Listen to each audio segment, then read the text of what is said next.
여러분, 땡스기빙 데이 잘 보내셨나요? 옆에 계신 분에게 한 주간 평안하셨습니까? 반갑습니다. 인사 한번 나누시겠습니다. 예, 반갑습니다. 감사합니다.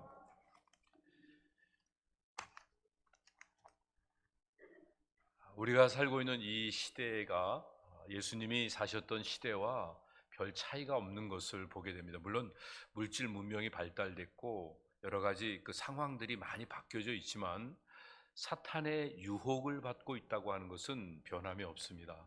그런데 다른 것이 있다고 하면 예수님께서는 광야에 계셨음에도 불구하고 말씀으로 그 모든 시험과 유혹들을 다 물리치셨습니다. 그런데 오늘 우리는 이 풍요로운 삶을 살고 있음에도 불구하고 모든 것들이 넉넉한 가운데서도 이기적인 욕심이 우리 가운데 남아 있어서 아직도 돌멩이만 보면 떡 만들려고 그러고, 그리고 이제 모든 사람들이 나를 다 떠받들어 주기를 바라고 있고, 천하 만국이 나에게 절하는 그런 영광을 바라보고 있습니다. 이 돌로 떡 만드는 게 뭔가 봤더니 요즘 이 가상화폐가 그런 거 아닌가 싶어요. 그런가 하면 이 사이버 공간 속에서 프로퍼티를 만들잖아요. 그리고 거기서 땅 사갖고 땅 문서 갖고 있고 그리고 좋아하고, 또 어떤 사람은 아바타 만들어 갖고 그 아바타가 그 가상 현실 속에서 활동을 하면서 그 아바타 멋지게 보이려고 화장도 시키고 또 좋은 옷도 입히고 뭐 그러면서 이렇게 지내는 이런 모습 보면 이게 돌멩이로 떡 만들어 먹으려고 그러는 마귀의 유혹에 넘어간 게 아닌가.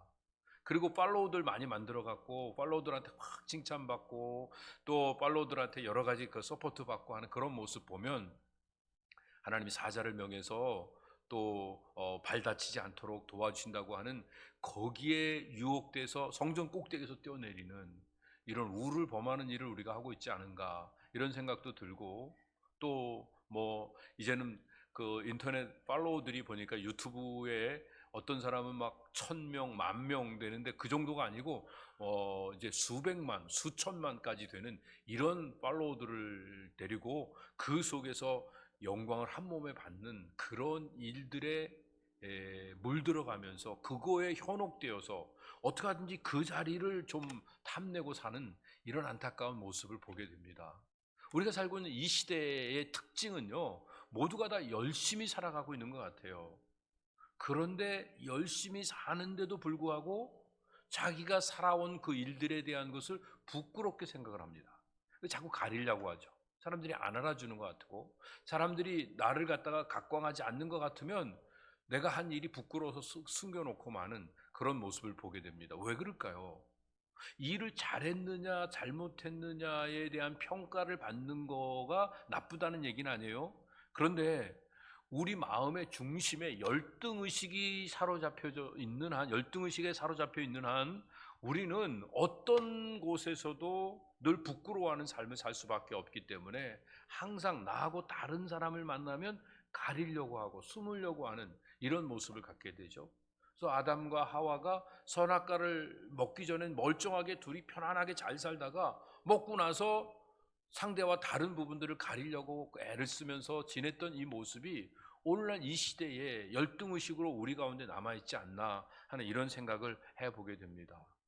이 자아의 욕심을 따라 사는 사람들은요, 사람들한테 인정받지 못하면 허무하다고 생각을 하게 되죠. 그래서 사람들이 그냥 무관심한 상태에 지나면 내 인생 참 헛되다, 내가 지금까지 헛살았구나, 이런 생각을 하게 되는 거예요.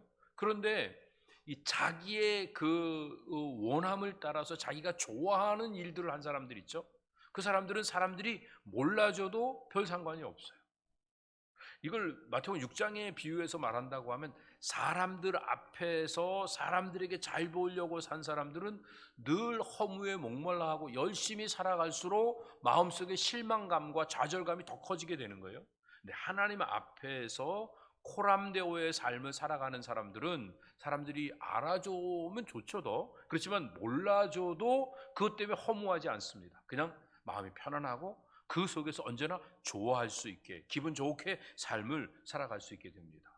자, 그러면 열등의식을 갖고 살아갈 수밖에 없는 이유가 뭘까요? 못 배워서인가요? 못 가져서인가요? 내가 못나서인가요? 내가 능력이 없어서 열등의식이 있는 건가요? 그렇지 않습니다. 잘해도 열등의식이 더 많습니다. 많이 가져도 열등의식이 더 많습니다. 무엇에 관한 문제냐 하면 그것을 열등의식을 뛰어넘어서 진짜 자유를 누리는 방법을 우리가 모르고 있기 때문에 그렇습니다. 진짜 자유를 누리는 방법은 뭘까요? 그건요, 일을 잘하는 게 아닙니다. 부끄럽지 않게 모든 사람이 봐도 퍼펙트하다고 할 만큼 그렇게 잘하는 게 아니라 좋은 관계를 형성해 가는 겁니다. 관계가 좋으면 일에 대한 평가가 두렵지 않고 항상 좋은 결과를 마음에 가질 수 있게 됩니다. 제가 처음 목회를 이렇게 시작하면서 뭐 한 분 한 분 다 정말 서로 사랑으로 연결돼서 존중하면서 이렇게 지낼 때는요, 표현이 좀 이상하겠지만 설교 좀 못해도 큰 문제가 되지 않았습니다. 설교가 길어도 짧아도 뭐 똑같은 설교 맨날 반복하는 거 하는 것 같아도 그냥 늘 사랑으로 연결돼서, 아, 우리 목사님 또 괜히 공부 끝나고 또 한국에 돌아간다 그러면 어떡할까? 우리가 좀 더 잘해드려야지. 아, 우리 성도님 또 이렇게 조그만 교회에서 너무 힘들고 그러니까 또 딴 데 간다고 그러시면 어떡할까? 그냥 우리 다 함께 모여서 즐겁고 행복하게 서로 격려하며 살아야지. 그러면서 만날 때마다 서로 위해주고 서로 좀 죄송한 마음도 있고 서로 격려하는 마음 또 존중하는 마음, 이런 마음으로 지내다 보니까 항상 좋은 관계 속에서 늘 하는 일들에 대한 것을 전체적으로 평가를 하려고 하지 않고 격려를 하는 이런 일들을 했던 것 같아요. 그래서 부족하여도 늘 말씀 속에서 은혜를 받으려고 했고, 또 성도님들이 좀 열심히 적은 것 같아도 그것 때문에 불만을 갖지 않고 항상 격려하면서 믿음 안에서 함께 열심을 내려고 했던 그런 일들이 기억이 납니다. 제가 이렇게 객관적으로 평가해 보면 훨씬 더 잘했어도 얼마든지 부끄러움을 당할 수 있고요, 훨씬 더 못했어도 얼마든지 당당할 수 있습니다. 문제는 관계입니다. 어느 장소에서 어떤 관계를 갖고 있느냐가 결과를 갖게 만들어줍니다. 그 일들이 무엇이냐면, 우리가 수치심을 없애기 위해서 난 열심히 퍼펙트하게 잘하려고 하면 할수록 우리 안에 있는 열등의식이나 수치심은 더 커질 수밖에 없게 되고 두려움까지 오게 됩니다. 그러나 좋은 관계 속에 있으면 그 속에서 아름다운 열매가 맺혀지게 됩니다. 그 장이 어디냐면 바로 가정이고 교회입니다. 그러니까 가정과 교회 속에서 실수하고 부족하고 허물이 많아도 따뜻하게 사랑으로 용서받고 회복되어지는 경험이 있는 사람이 세상에 나가서 당당하게 자기의 역할을 감당할 수 있게 됩니다. 사람들이 알아주지 않아도 현상적으로 뭔가 눈에 보이는 이익이 없어도 그것 때문에 중단하거나 포기하지 않고 자기 일들을 계속 감당할 수 있는 이런 모습을 가질 수 있게 됩니다.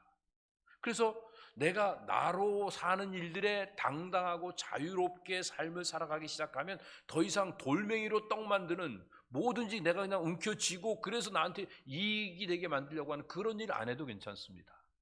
그리고 뭔가 사람이 나를 떠받들어 주지 않아도 괜찮고 천하 만국이 나한테 절을 하지 않아도 나는 행복하게 늘 편안하게 자유로운 삶을 살아갈 수 있게 됩니다. 왜? 하나님의 은혜 안에서 살 수 있기 때문에. 이 열등의식이 아니라 하나님의 자녀된 구원의 감격과 은혜 속에 인생을 살아가니까 이런 복을 누릴 수 있게 되는 거죠.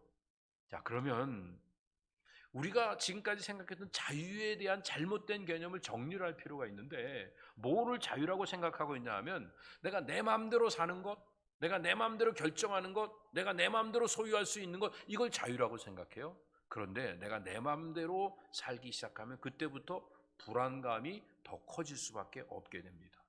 또 우리가 생각하는 건요, 우리가 자유하려면 이 사회 구조를 바꿔야 된다. 사회 구조가 불평등 구조로 안 되고 자유와 평등을 가져야 된다 생각하는데, 예수님 당시에도 여전히 주종 관계가 있었고, 그리고 또 많은 어려운 그런 어떤 모습들이 있었지만 그 속에서도 그 제도를 바꾸지 않고도 그 안에서 하나님의 나라를 경험하는 역사가 있던 것들을 보게 됩니다. 그러니까 이제 우리가 생각하고 있는 그런 부분은 구조가 바뀌어야 된다는 게 아니라 자유가 무엇인가를 알아야 됩니다. 또 부정적인 생각하면 자유가 없고 긍정적인 생각을 해야 되고, 이 속세에 물들어 살면 안 되고 속세를 떠나서 해탈하는 경지에 이르러야 자유로울 수 있다.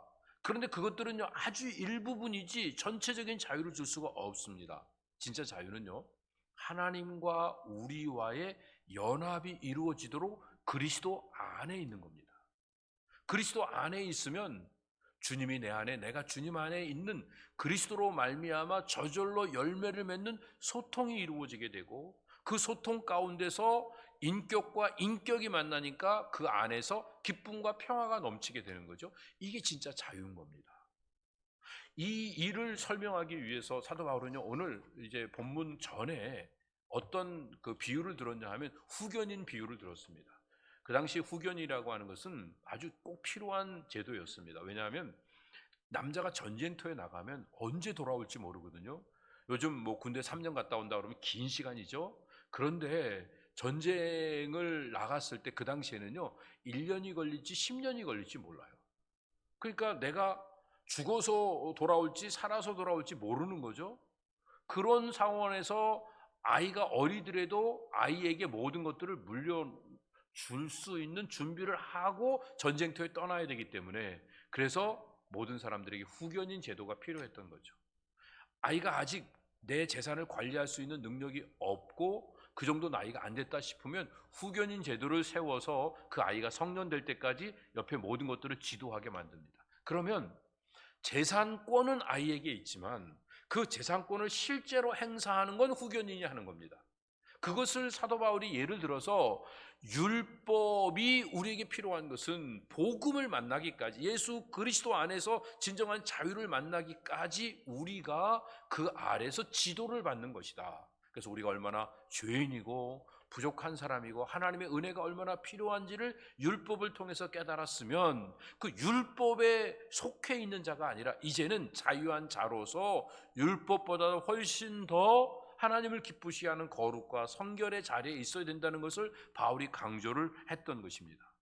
그래서 이 후견인이 있다가 성년이 되게 되면 그 성년식을 함과 동시에 모든 권한이 다시 그 아이에게로, 성년이 된 아이에게로 돌아오게 되죠. 그러면 더 이상 이제 후견인이 필요 없게 되어집니다. 그 전에는 명목상 유업을 이은 거예요. 그런데 이제는 실제로 내가 아버지의 재산을 마음대로 내가 쓸 수 있는 권한을 가지게 되었어요. 그랬을 때 그것을 뭐라고 표현하면 아들의 영을 받아 아바, 아버지라 부를 수 있게 되었다고 이야기하는 것입니다. 실제로 아버지 이렇게 부르는 그 상황에서는요, 아버지의 아들이니까 모든 유업을 내가 이을 수 있는 권한이 주어졌습니다. 그렇지만 아직은 내가 쓰질 못합니다. 그런데 아바, 아버지라 부른다고 하는 이 모습은 아버지의 권한을 내가 실제로 누리고 있는, 아버지와 친밀하고 같은 자리에 있는 이 상태를 말합니다. 물론 우리가 흔히 얘기할 때 아바, 아버지는 아버지 이렇게 좀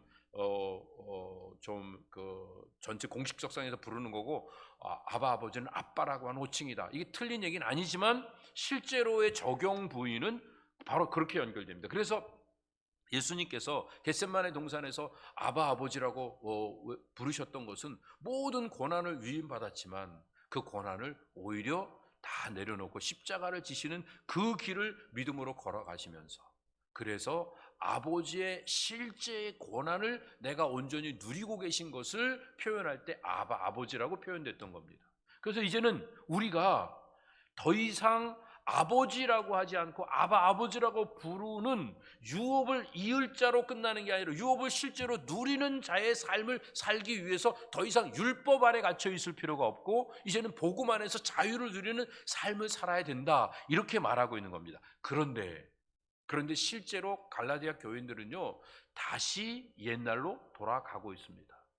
복음으로 말미암아 자유자가 되었어요. 그래서 더 이상 옛날에 그 어리석었던 모습에 얽매이지 않고 내가 뭘 잘해야 인정받는 그 속에 눌려 사는 종의 멍에를 매는 사람이 아니라 자유자로서, 아들로서 유업을 이을 자가 되었는데도 불구하고 누군가가 와갖고 현혹을 하는 겁니다. 너 그래도 아버지 아들답게 살려면 이렇게 하지 않냐. 주일날 성수도 하고 또 11조도 드리고 봉사도 하고 선교도 하고 구제도 하고 이렇게 행해야 되지 않겠냐 하고 이야기를 하게 됐을 때 거기가 솔깃해집니다. 왜냐하면 인간은요, 본성적으로 그냥 공짜로 받는 것보다 뭔가 작은 거라도 대가를 하고 받아야 마음이 홀가분해집니다.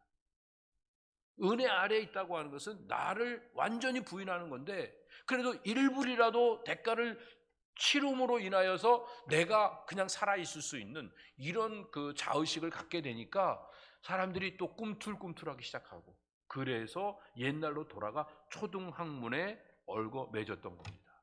그러니까 계산을 하기 시작합니다. 내 느낌과 내 판단을 중요하게 여기기 시작합니다. 그리고 이거의 욕심대로 삶을 살아가게 됩니다.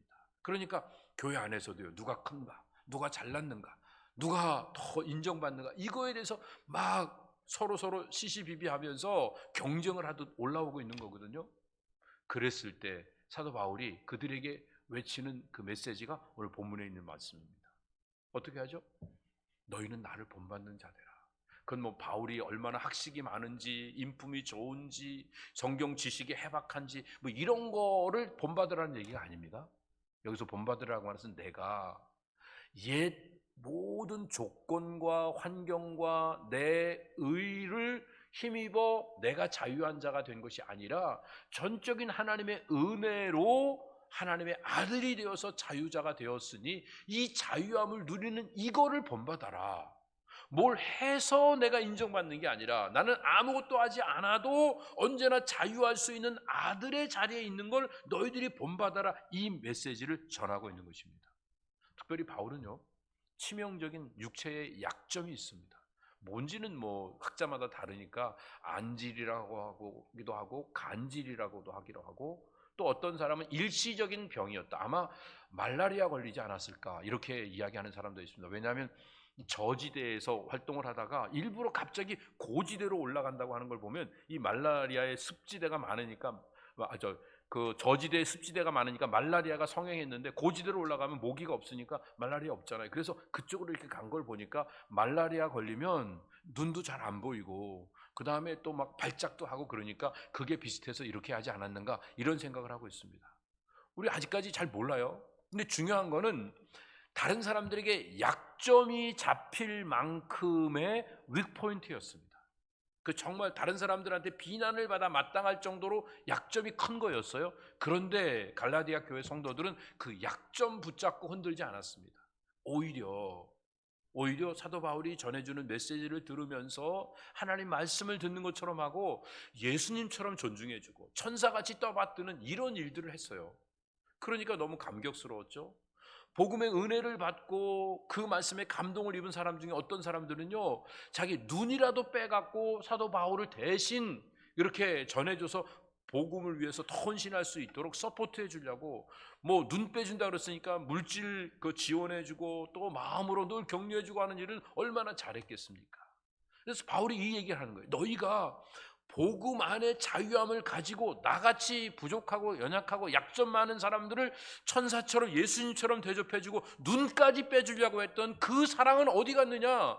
너희들 가운데 왜 이렇게 서로 경쟁하면서 서로 잘났다고 서로 자기를 드러내려고 하는 이런 삶을 살고 있느냐? 뭐가 잘하는 거냐? 뭐가 성숙한 거냐?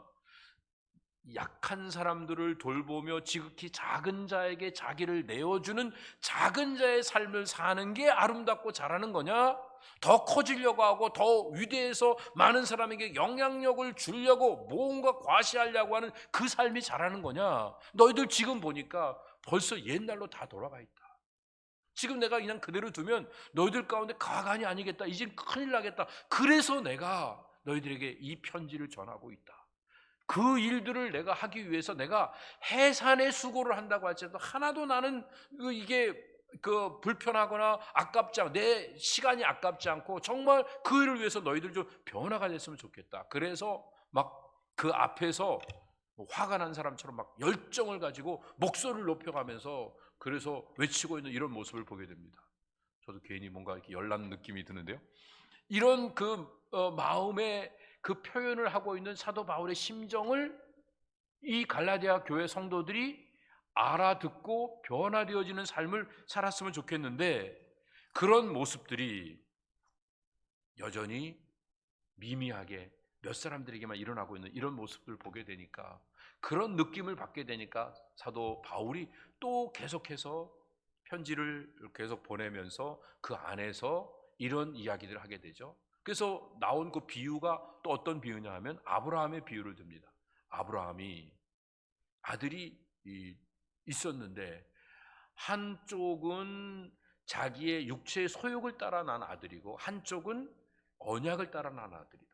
근데 이 두 아들이 서로 불화하게 되는데 결국에는 이 육체의 소욕을 따라 난 아들과 그 어미는 바깥에 쫓아내고, 또 하나님의 유업을 이을 자로 약속을 따라 난 이삭만 또 보호하게 되었다. 이렇게 이제 설명을 하고 있는 이런 모습을 보게 됩니다. 그러니까 인간에게 두 종류가 있어요. 약속을 따라 사는 사람이 있고, 또 하나는 자기의 소욕을 따라 사는 사람이 있고, 그러니까 믿음으로 사는 사람과, 그리고 또 하나는 자기의 이고의 욕심을 따라 사는 삶, 자기의 원함을 따라 사는 삶, 이 두 가지로 나누어지게 되는데 결국은 누가 하나님의 나라를 유업으로 받게 되는가? 창세기 12장에 있는 말씀 보면 이삭을 낳았어요. 그때 창세기 21장에 있는 말씀 보면 이삭을 낳았어요. 이삭을 낳았을 때에 이삭이 성장하니까 이스마엘이 이삭을 갖다가 괴롭히기 시작합니다. 그것도 어머니 하가와 함께 같이 괴롭히기 시작합니다. 그거를 보고 있던 사라가 못 견뎌 갖고 아브라함한테 이릅니다. 이럴 갖고 안 되니까 그 사람들 쫓아냅시다. 그러니까 아브라함이 이스마엘도 자식이니까 고민을 하게 됩니다. 그때 하나님께서 내리신 결정이 이제 약속을 따라 난 자와 이 육체의 소욕을 따라 난 자가 함께 유업을 이을 수는 없는 거다. 그러니까 내가 그들의 하나님이 돼서 그들도 번성케 할 거니까 그들을 바깥으로 내쫓아라. 그렇게 말씀하셔서 그 말씀대로 밖에 나오게 됐던 겁니다. 자, 오늘 우리가 여기서 받아야 되는 도전은요, 우리가 은혜로 하나님의 약속을 따라 구원을 받았다고 하면 그 약속과 은혜 아래 있는 일들 외에 또 우리가 나름대로 노력하고 우리 삶에 필요한 것들을 구하면서 율법 아래에서 뭔가 내 의를 이루어가는 일들을 행하는 것이 더 필요한 것 같지만 그것이 더 필요한 것이 아니고, 그것은 하나님 나라를 유업으로 이을 수 없게 된다. 그러니까 하나님 나라를 유업으로 잇는 방법은 오직 은혜로만 있는 거다. 그러나 우리가 은혜를 간직하고 있으면 언젠가는 저절로 정말 율법을 따라 살아가는 거룩과 성결의 삶이 저절로 열매 맺히게 될 거다는 이 메시지를 사도 바울이 우리에게 주고 있는 겁니다. 그러면서 마지막 결론적으로 뭘 얘기하냐면 이 약속을 따라서 난 이삭이 육체의 소욕을 따라 난 이스마엘에게 핍박을 당하고 쫓겨다님을 당하게 될 거다. 그러니까 유대교를 믿는 종교인들이 결국은 참 신앙을 가진 기독교인들을 핍박하고 쫓아내는 이런 일들을 할 거다. 그러나 두려워하지 말아라. 그 안에서도 진짜 자유를 누리는 삶을 살아라. 다시는 종의 멍에 매지 말고 이제는 자유자로서 행복한 삶을 살아라. 이 메시지를 우리에게 바울이 전해주고 있는 것입니다. 자, 그러면 왜 갈라디아 성도들은요, 그 자기 의를 가지고 뭔가 자유를 누릴 수 있다고 하는, 자기의 그 행위로 의로워지려고 하는 그 일들에 관심을 갖게 될까요? 아직도 내 삶의 중심에 이고가 남아있기 때문에 그렇습니다. 물론 그리스도인들도 아직도 이고가 살아있어요.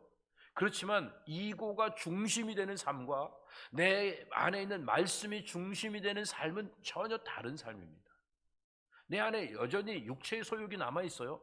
그렇지만 육체의 소욕에 끌려가고 유혹을 받을 수 있지만 들려주는 말씀 앞에서 자기를 돌아보고 자기를 깨트리고 자기를 비워가는 삶을 사는 사람과 자기가 욕심을 가진 것에 대한 합리화와 변명을 늘어놓는 사람은 전혀 다른 결과를 가질 수밖에 없게 되는 겁니다. 그래서 오늘 우리가 종의 멍에를 메고 있는가 아니면 아들의 멍에를 메고 있는가, 억지로 뭔가를 사람들 앞에서 눈에 보여주기 위해서 행하는 일들은 아무리 해도 남는 게 없습니다. 왜? 진실이 아니니까. 열심은 할 수 있지만 진실이 아닙니다. 그러나 자유자로서 아들의 멍에를 메고 인생을 살아, 작은 일 하나에도 기쁨으로 자원해서 그 일들을 행하는 사람은 혹시 누가 알아주지 않아도 하나님 나라의 유업을 내가 누릴 수 있기 때문에, 눈에 보이는 현상적인 유익은 없지만 내 안에 하나님이 주시는 기쁨이 있으니까 그 안에서 열매를 맺게 됩니다. 그게 진실한 삶이기 때문에 그렇습니다. 자, 그러면 오늘 우리에게 주어진 사명이 뭘까요? 대단하고 위대한 일을 하는 게 아닙니다. 세계 선교를 위해서 뭐 대단한 헌신을 해갖고 위대한 역사를 쓰는 게 아니라, 우리가 해야 되는 작은 일 하나라도 생각으로 하는 게 아니라 실제로 하는 일이 필요합니다. 자유의 자가 되었어요. 생각으로 자유한 게 아니라 실제로 자유를 누리는 일들을 하는 겁니다. 그래서 바울이 갈라디아 교회들에게 나를 본받는 자 되라고 말합니다. 그게, 바울은요 생각으로 자유한 사람이 아니라 실제로 자유한 사람입니다. 그래서 그 많은 환난과 역경 속에서도 끝까지 십자가의 길을 걸어갈 수 있었던 것입니다. 그런데 많은 사람들은요 십자가의 길을 걸어가다가도 율법의 중요성을 다시 붙잡고 그 속에서 자기의 의를 드러내서, 저 사람은 율법도 못 지키는데 난 율법을 지키고, 저 사람은 이렇게 헌신도 못하는데 난 이렇게 헌신할 수 있으니까 하며 자의식을 높여가는 이런 모습을 하지 말라고 강조를 하고 있는 겁니다. 왜 그게 불필요하고 왜 그게 우리에게 큰 그 위험 요소가 되냐 하면, 율법을 지켜 의로워지려고 하는 사람은요 율법 중에 한 가지라도 부족한 게 있으면 결국 다 망가지는 겁니다. 그러니까 아무 소용이 없어지는 거니까 의미가 없습니다. 그래서 그리스도 안에서는요 할례를 받았는지 안 받았는지 이게 아무 의미가 없습니다. 그런 상황 속에서 우리가 할 수 있는 의미와 가치를 창조하는 일은 뭐냐 하면, 사랑의 수고, 믿음의 역사, 소망의 인내입니다. 왜 이거가 필요하냐? 이것은 진정한 커뮤니케이션이 이루어지기 때문에, 우리 안에 코이노니아가 이루어지기 때문에 그렇습니다. 참된 복음의 생명은 조건과 상황과 관계없이 생명이 나누어지는 겁니다. 마치 가루 서말이 반죽을 해놨어요. 그런데 거기에 작은 누룩이 들어가면 온 그 가루 서말 반죽 속에 다 퍼져가는 것처럼, 생명력은요 전체적으로 퍼져가기 시작합니다. 자, 그럼 우리 자신 한번 점검해봐요. 나는 생명이 나누어지는 교통을 이 주님의 몸된 교회 안에서 이루고 있는지, 아니면 내 감정이 나누어지는 교통을 하고 있는지, 생명이 퍼져서 전체가 함께 사랑 안에서 하나 되어지는 이 놀라운 복이 이루어지고 있는지, 내가 기분 좋을 땐 다들 이렇게 으쌰으쌰 하다가 내가 뭔가 기분 나쁘면 딴 사람들이 이렇게 좀 움츠리고 다 도망가고 하는 이런 감정으로 상대와 소통을 하려고 하는 어리석음을 범하고 있는지, 이거 점검할 필요가 있습니다. 참 생명이 나누어지는 삶을 사는 비밀은 뭐냐 하면, 우리 이 심령의 두 가지를 갖는 거, 하나는 이 중심의 진실함입니다. 다시 말씀드리지만 100% 진실한 사람은 없어요. 다 연약하니까. 하지만 100%가 아니고 50%, 그거보다 훨씬 더 못하고 10%, 5%뿐이 혹 안 될지 몰라도 중심의 진실이 있는 사람이 있어요. 말씀이 내 안에 씨앗으로 담겨져 있어서 그 중심에 무게가 있고 그것을 따라 움직여가는 삶이 나타나게 돼 결과가 아름다워지게 되죠. 그래서 주님은요 우리 안에 우리가 얼마나 많은 행위를 했는가를 보시는 게 아니라 중심에 진실이 있는가를 보시는 겁니다. 또 하나는 작은 일 하나라도 억지로 사람들 눈치 보며 하는 게 아니라 자원하는 마음으로, 기쁨으로, 윌링 마인드로 자원해서 하는 이 일들을 원하십니다. 그러니까 우리가 자원해서 중심의 진실을 가지고 함께 살아가면 우리 안에 참 생명이 나누어지게 되는 것입니다. 이게 하나님의 임재 아래서 주어지게 됩니다. 여러분, 땡스기빙 때 식구들이 함께 모였을 때 느끼는 거 있을 거예요. 평상시에는 서로 안 좋은 형제간이라도 아버지 앞에서는 서로 안 좋은 내색하면 안 되잖아요. 그럼 아버지 마음 불편하잖아요. 아버지에게 제일 큰 효도가 뭐예요? 형제가 서로 화목한 모습 보여주는 거죠. 그러니까 아버지 임재 아래서는 이 형제들이 다 서로 그냥 다 용서하고 하나가 되어지게 되는 것처럼 하나님의 임재 아래서는 잘나고 못나고 같고 못 같고 이거 문제되지 않고 우리가 하나 되어지는 삶을 살아갈 수 있게 됩니다. 그래서 하나님 우리를 구원하신 게 그 하나님의 아름다운 형상을 피워내서 하나님 나라를 이 땅에 심어나가는 일들을 위해 우리를 부르신 거예요. 그러면 이제 구원받은 자로서 어떻게 살아야 됩니까? 하나님의 거룩하심과 신실하심을 따라 그 성결한 삶을 순수하게 살아가야 되는 거예요. 하나님처럼 그 의식 수준이 바뀌어서 살아가야 되는 거예요. 그런데 실제로는 아직도 못나고 욕심이 우리 안에 꽉 차 있는 이 어리석은 모습을 보게 됩니다. 그런데 성경은 뭐라고 말합니까? 누구든지 주의 이름을 부르는 자는 구원을 얻을 것이라고 사도행전 2장과 로마서 10장에서 분명히 말씀하고 있죠. 이게 그냥 헛된 말이 아니잖아요. 누구든지 진실된 마음으로 주님의 이름을 부르면, 주님께 간구하면 구원의 역사가 우리 가운데 반드시 있는 겁니다. 그런데 문제는 구원의 역사가 있는데 아직도 세상적이고 정욕적이고 마귀적인 삶을 우리가 살아가고 있는데, 이 문제는 어떻게 해요? 우리를 부르신 게 이 땅에 주님의 거룩과 성결을 드러내야 되는데 그거를 감당할 수 있는 이 모습이 우리에게 없는데 이 격차를 어떻게 감당하죠? 그래서 하나님이 허락하신 게 공동체입니다. 우리 육신적으로 봤을 때 새 생명이 핏덩이로 태어나게 되었을 때 그때 그 모습은 얼마나 연약합니까? 아무것도 못해요. 그냥 놔두면요 아이는 생존할 수가 없습니다. 그런데 동물들을 보세요. 동물들은 그냥 놔둬도 잘 자라요. 잘 커요. 저 어릴 때 시골에 있으면서 깜짝 놀란 거, 송아지가 그 소 뱃속에서 나온 지 얼마 안 됐는데요, 그 안에 이제 들어가 보지 못하게 하니까 들어가지 못하고 있는데, 조금 있다가 보니까 얼마 되지 않았는데 꿈틀꿈틀 나와서 비틀비틀 몇 발짝 걷더니 막 꽁충꽁충 뛰어다니고 있더라고요. 아이가 그런 거 보셨어요? 그냥 2, 3일 지나도 아이는 뭐 두세 시간 만에 뛰어다니는 그런 어떤 게 아니에요. 2, 3일이 아니라 2, 3개월 지나도 아이는 제대로 자기 역할을 못해요. 누가 도와줘야 돼. 2, 3년 지나야 겨우 조금 이렇게 생명이 존재할 수 있게 되죠. 그런데요, 그 가정 공동체 안에서 자라나면 어느 정도 시간이 지나면 초월적인 능력이 돼서 어떻게 동물들과 비교가 되겠습니까? 무한한 하나님의 아름다움을 드러내는 귀한 형상을 가질 수 있게 되죠. 영적으로도 마찬가지예요. 예수 믿고 거듭났는데 얼마나 연약합니까? 얼마나 부족합니까? 아직도 육신에 담겨있는 영혼이기 때문에 육체에 어거되고 육체에 끌려다니고 있는 이 모습이 여러 가지로 너무 많이 배어 있는데, 이 교회 공동체 안에 자라게 하셨습니다.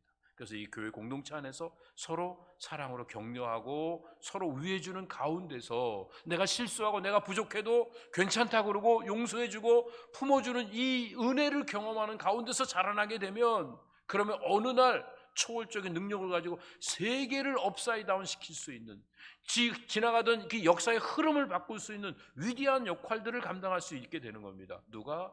그 생명으로 아름답게 자라난 받은 그 심령들이 그렇습니다. 그러니까 오늘 우리가 해야 될 일은 이렇게 함께 모여서 서로 긍휼과 자비를 가지고 서로를 세워주는 이 일들을 하는 겁니다.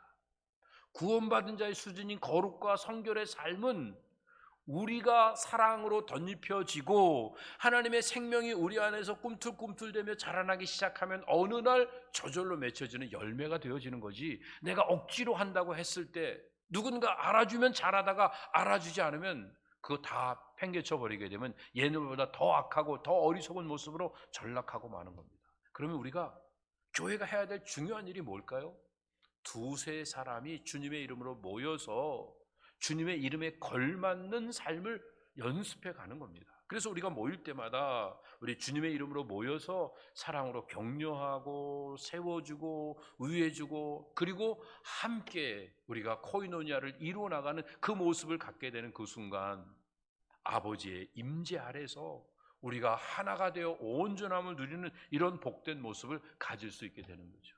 그러면 두세 사람이 모여있는 곳에서 얻어가는 이 공동체 의식은 뭘까요? 교회 안에서 얻는 가장 큰 공동체 의식이라고 하는 것은 뭐 대단한 위대한 꿈을 꾸면서 역사를 바꿀 수 있는 위대한 계획을 갖는 게 아니라 작은 자의 꿈을 꾸는 겁니다. 작은 자가 되어도 무시당하지 않는다는 확신을 갖는 겁니다. 내가 실수해도 버림받지 않는다고 하는 마음의 확신을 갖는 일들이 필요한 것입니다. 이 사랑의 공동체 안에서 이 사랑으로 격려받고 또 사랑으로 세움받은 이런 사람들은 나중에 작은 자로 삶을 살아가는 일을 부끄러워하거나 두려워하지 않을 수 있게 됩니다.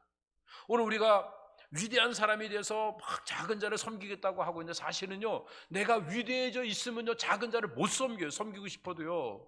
하나님이 왜 하늘에서 안 섬기시고 땅에 인간의 몸을 입고 오셔서 우리를 섬기신 거예요? 우리 같은 죄인을 섬기려면 이 땅에 죄인의 몸을 입고 오셔야만 진정한 섬김이 이루어지기 때문에 그런 거죠. 작은 자에게 난 큰 자가 되어서 위에서 아무리 전해줘도 그 사람은 도움은 받을지언정 진짜 섬김을 받을 수는 없게 되는 거죠. 그런데 내가 작은 자가 되는 이 위대한 비밀을 깨닫게 되면 내가 작아져도 버림받지 않고, 작아져도 무시당하지 않고, 작아져도 하나님 나라의 유업을 온전히 이을 수 있는 자가 된다고 하는 확신을 가지면 현상적으로 작아지는 일들에 대해서 두려움 갖지 않고 담대할 수 있게 되니까 교회 안에서 작은 자의 자리를 자처할 수 있게 되죠. 공동체가 서로가 함께 모여서 작은 자의 자리를 자처해 간다고 하면 뭐가 문제가 되겠습니까? 가정에서 서로 작은 자가 되어지려고 하면 뭐가 문제가 되어질 수 있겠습니까? 돈이 없는 게 문제예요? 실력이 없는 게 문제예요? 사람들이 알아주지 않는 게 아무 문제가 되지 않습니다. 이 아름다운 공동체 안에서 육이 자라고 영이 자라고 이 가정과 교회 속에서 우리의 심령들이 잘 성숙해지게 되면 우린 세상을 향해서, 이 커뮤니티 속에서 작은 자를 향해서 가서 손을 잡아줄 수 있고, 그들을 일으켜 세우며 그들과 함께 주님께로 오는 이런 놀라운 꿈을 꿀 수 있습니다. 오늘 장로님 기도하시면서 우리가 하나님의 그 복음을 들고 복음 안에서 이제 무장을 하고, 그리고 밖에 나가서 이 사람들을 한 사람씩 데리고 손잡고 주일마다 이렇게 주님께 나오는 이런 꿈을 꾸는 사람이 됐으면 좋겠다고 간절히 기도해 주셨는데요, 우리가 그런 꿈을 꾸는 겁니다. 우리가 작은 자가 되어서 우리의 직장으로, 우리의 사업장으로, 그리고 우리의 가정으로, 그리고 우리 주변에 있는 이웃들에게 다가가서 작은 자의 손을 잡고, 그리고 사랑을 일주일 동안 베풀다가 주일날이 되면 그들의 손을 잡고 주님께로 온다고 얼마나 아름답습니까? 그 속에 하나님의 영광이 가득 채워지는 하나님 나라가 임하게 될 줄로 믿습니다. 이런 꿈을 꾸면서 이제 우리가 해야 될 일은 우리 자신을 다시 한번 점검하는 겁니다. 나는 아직도 종의 멍에를 메고 억지로 끌려다니는 신앙생활을 하고 있는가? 뭔가 으쌰으쌰하고 사람들이 알아주기 때문에 이런저런 봉사하고 그러고 있는가? 아니면 하나님의 아들의 짐을 지고 기쁨과 자원하는 마음으로 하나님 앞에서 신실하게 주어진 일 감당하고 있는가? 자기를 점검하는 일이 필요합니다. 여러분, 멍에 아시죠? 멍에는요, 소가 짐을, 수레를 끌고 갈 때 앞에다가 이렇게 지워 놓는 거예요. 그런데 멍에를 억지로 지게 되면, 그러면 이 멍에 때문에 너무 무거워서 힘이 들게 됩니다. 소가 두 마리가 있는데 한 마리가 힘이 있고 한 마리가 힘이 없으면 힘이 없는 소가 힘이 있는 소에게 도움을 받아서 함께 갈 수 있게 돼요. 그런데 억지로 가는 소는 가능한 한 힘을 안 주려고 하죠. 힘을 안 쓰려고 하죠. 그러다 보니까 모두가 다 함께 괴로워지는 거죠. 이 종의 멍에를 맨 사람들은 나도 힘들고 주변 사람들도 힘들게 만들어요. 그런데 이 자유자 아들의 멍에를 맨 사람은 내가 조금 힘써서 옆에 있는 소가 좀 힘들지 않게 해야지, 다른 사람 좀 힘든 거를 내가 좀 감당해야지 하는 이 자유자 아들의 멍에를 메고 가는 사람은 내가 할 수 있는 최선을 다해서 멍에를 맴으로 말미암아 다른 사람의 짐을 덜어주니까 나도 기쁨이 넘치고 주변 사람도 행복해지는 이런 역사가 있게 되는 겁니다. 이런 삶의 자리에 하나님의 나라가 임하고 하나님의 형상이 피어오르는 거죠. 그거가 진짜 자유함입니다. 내가 지금 육신적으로 아무것도 안 하는 편안한 가운데 있느냐, 나한테 해야 될 여러 가지 일들이 있어서 내가 분주하게 바쁘게 뛰어다니냐, 이게 자유의 유무를 결정하는 게 아니라 내가 중심의 진실을 가지고 다른 사람들을 섬기는 일들을 자원해서 기쁨으로 감당하고 있느냐, 아니면 억지로 마지못해서 이 자리를 끌려가듯 가고 있느냐, 이것이 바로 우리에게 주어진 짐을 점검하는 모습입니다. 사랑하는 배단의 성도 여러분, 우리 주님이 우리를 자유케 하려고 주님이 십자가를 지셨습니다. 그 은혜로 우리는 자유자가 되었습니다. 안 해도 괜찮습니다. 그래도 주님이 천국으로 우리를 인도하십니다. 그러나 그 은혜의 감격스러운 마음 때문에 나 하나 잘 먹고 잘 살고 편안하게 있다가 천국 가는 거로 만족하지 못하고 하나님의 은혜가 다른 사람들에게 전달돼서 나를 구원하신, 나를 위해 자기를 내어주신 그 뜻을 이 땅에 실행하기 위해서 하나님의 형상이, 하나님의 뜻이 이 땅에 펼쳐져 나가는 그 일들을 위해서 내가 그리스도의 향기가 되고 그리스도의 편지가 되어지는 이런 삶을 살기 위해서 발걸음을 한 걸음 한 걸음 옮겨가는 삶을 산다고 하면 우리는 절대로 억지로 하는 사람이 아니라 정말 자유자의 멍에를 매면서 기쁨으로 주어진 일들을 신실하게 감당하는 이런 역할을 하게 될 줄로 믿습니다.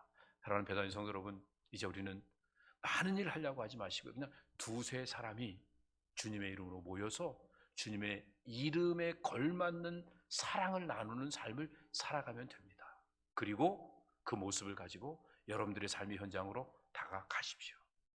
그리고 그들에게 사랑을 전해주고 작은 자를 섬기는 그 마음을 가지고 그들을 섬겨서 그들을 주님께로 인도하는 이 역할을 감당한다고 하면 하늘의 상도 쌓이고 이 세상도 바꿔지는 놀라운 복을 우리 모두가 누리게 될 것입니다. 이런 꿈을 꾸면서 믿음의 발걸음을 옮겨가는 배단위 모든 성도들 다 되시기를 예수님의 이름으로 축복합니다. 자비하신 아버지 하나님 감사합니다. 오늘도 주신 말씀 붙잡고 믿음 안에서 우리가 어떻게 삶을 살아야 되는지 다시 한번 우리 자신을 돌아보고 우리를 점검하면서 하나님 안에서 우리 모두가 한 형제 자매된 관계를 놓치지 않고 참된 사랑을 나눌 수 있는 아름다운 하나님의 임재 아래 삶을 영위해 나갈 수 있도록 함께하여 주시옵소서. 오늘 주신 말씀이 우리의 심령을 흔들게 하시고 우리가 이 말씀의 씨앗이 우리 안에 자라날 수 있도록 우리의 이고의 욕심을 십자가에 못 박을 수 있는 우리 모두가 다 되도록 성령님 우리를 다스려 주시옵소서. 항상 좋은 곳으로 함께 하실 하나님의 역사하심을 기대하오며 예수님의 이름으로 기도드립니다. 아멘. 자, 이 시간에는 이 새가족 수료하는 시간 갖도록 하겠습니다.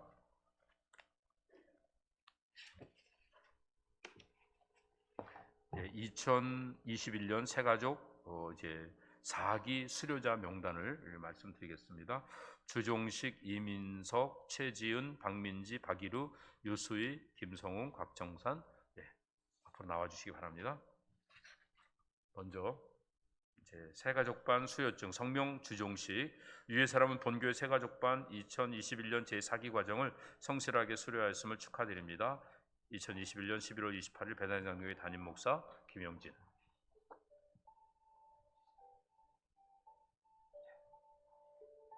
축하드립니다. 성명 이민석. 예. 성명 최지은. 성명 박민지. 성명 박이루.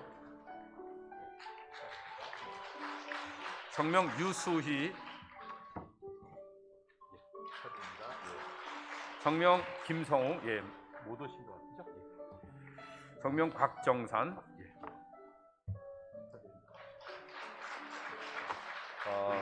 이상 8분 수료하셨는데요. 잠깐 여러분들에게 인사를 드리는 시간 갖도록 하겠습니다.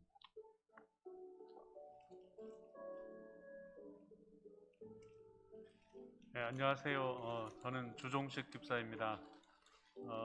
좋은 교회에 와서 한 가족으로 신앙생활을 할 수 있도록 인도해 주신 하나님 은혜에 감사드립니다.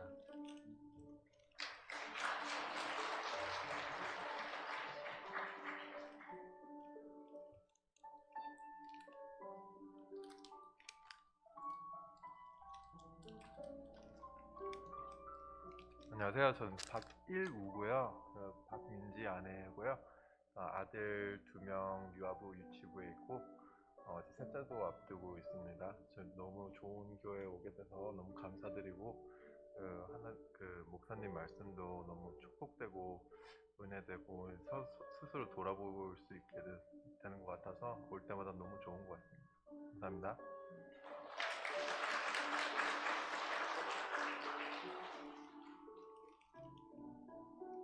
안녕하십니까. 저는 곽정산 집사고요. 여기 배단위 교회 첫 인상은 정말 훈훈했습니다. 열심히 섬기겠습니다. 감사합니다.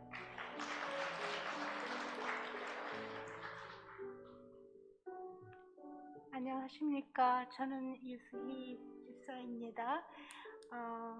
저희 삶을 3단계로 나누면 저는 지금 마지막 3단계 생애에 들어가고 있지만은 저를 이 귀한 교회로 인도하신 주님께 정말로 감사드립니다.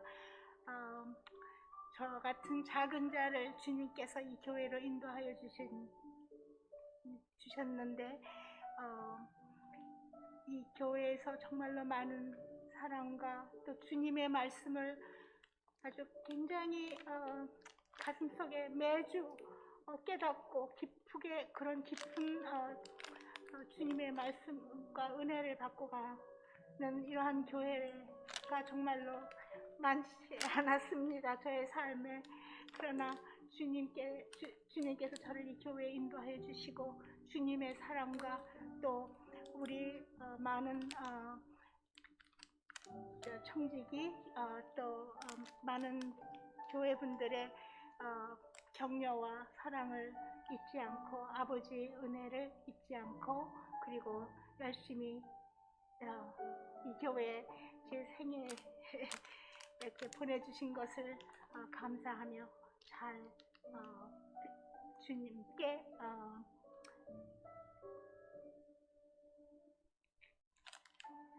갑자기 단어가 생각이 안 나네요.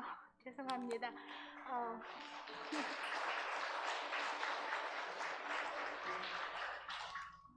안녕하세요. 저는 이민석이고요. 여기 제 아내 최지은입니다. 저희는 몇 달 전에 알라바마 주에서 이쪽 메릴랜드로 직장 때문에 이사를 하게 되었고 여기 계시는 유가나 목사님 소개로 이 교회에 처음 방문하게 되었는데 담임 목사님 설교 말씀과 또 성도님들 따뜻한 환영과 무엇보다도 담임 목사 사모님의 맛있는 김치 덕분에 저희가 이곳에서 마음을 잡고 이렇게 같이 신앙생활 하기로 기도 가운데 정했습니다.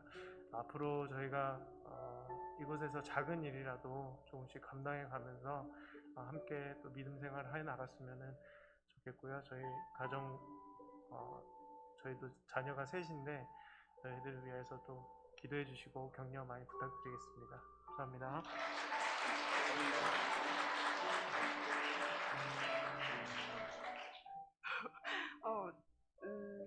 첫 방문하자마자 말씀 듣고 예배 드리면서 이 교회에서 신앙생활을 하고 싶다라는 마음을 주신 게 하나님의 인도하심인 것 같은데 오늘 또 들은 말씀처럼 정말 저희가 기쁨으로 주님의 말씀을 순종하면서 잘 신앙생활 할 수 있기를 기대하고 소망합니다.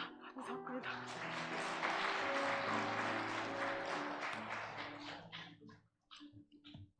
다 인사하셨는데 우리 박민지 자매님도 한 말씀 하셔도 괜찮은데 오셔서. 네, 저희도 이사 온 지 얼마 안 됐는데요. 여기 온 지 한 2달 반 된 것 같은데 꼭 한 몇 년 다닌 것 같이 너무 좋으신 분들도 많이 만났고 제가 되게 자녀를 키우는 데 있어서 하나님 말씀으로 키우려고 더 이 교회 와서 목사님 말씀으로 많이 변화되고 있는 거를 느끼고 있어요, 요즘. 그래서 너무 감사하고 열심히 앞으로도 섬기는 자가 되겠습니다. 감사합니다. 우리 앞에 계신 분들을 뜨겁게 환영하는 마음으로 일어나서 다시 한번 박수 드리도록 하겠습니다. 예, 환영합니다. 박수 감사합니다. 예, 자리에 들어가 앉으시고 우리 같이 찬양하시도록 하겠습니다.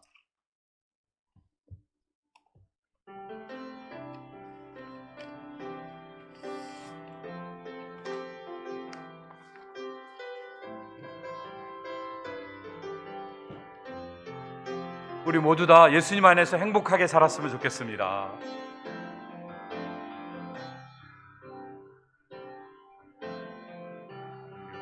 지 않아도 정결하게 사는 삶 변하지 않아도 감사하며 사는 삶 내게 주신 작은 힘 나눠주며 사는 삶 이것이 나의 삶의 행복. 다시 합니다. 화려하지 않아도 화려하지 않아도 정결하게 사는 삶 가진 것이 적어도 감사하며 사는 삶 내게 주신 작은 힘 나눠주며 사는 삶 이것이 나의 삶의 행복이라고. 눈물 날 일 많지만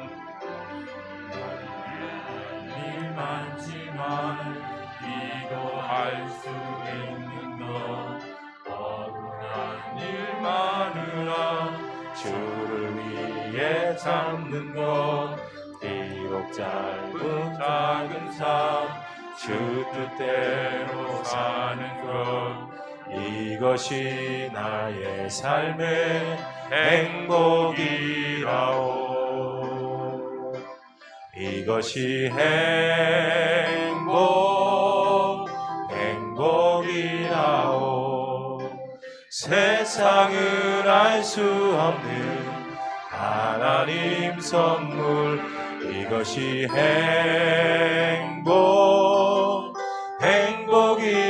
행복이라오. 하나님의 자녀로 살아가는 것 이것이 행복이라오. 이것이 행복이라오. 이것이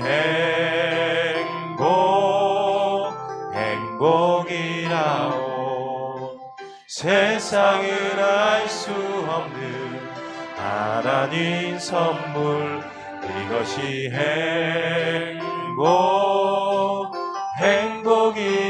행복이라오.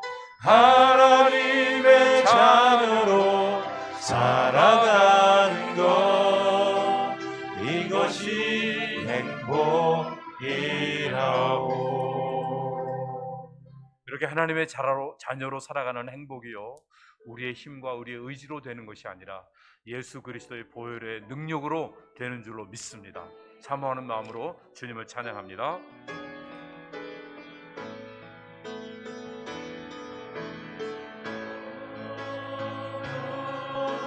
능력이 있도다 주의 피 믿으오 주의 보혈 그 어린 양의 매우 귀중한 피로 죄에서 자유를 얻게 하고 죄에서 자유를 얻게 함은 보혈의 능력 주의 보혈 시험을 이기는 승리되니 참 놀라운 능력이로다. 주의 보혈 능력이 또다 주의 피 믿으오 주의 보혈 그 어린 양의 매우 귀중한 피로다. 주의 보혈 능력이 또다 주의 피 믿으오 주의 보혈 그 어린 양의 매우 귀중한 피로다.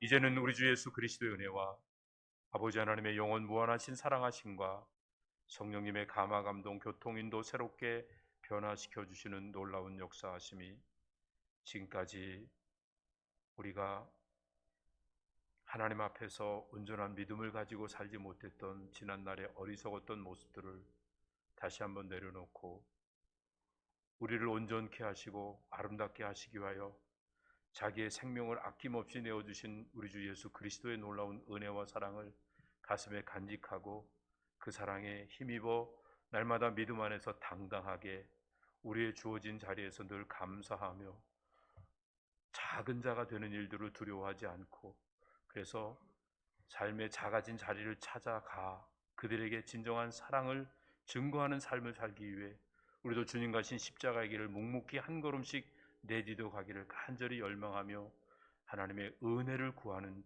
주의 백성들 머리머리 위에, 저들의 가정과 산업 위에, 온 교회 위에 이제로부터 영원토록 함께 있을지어다. 아멘.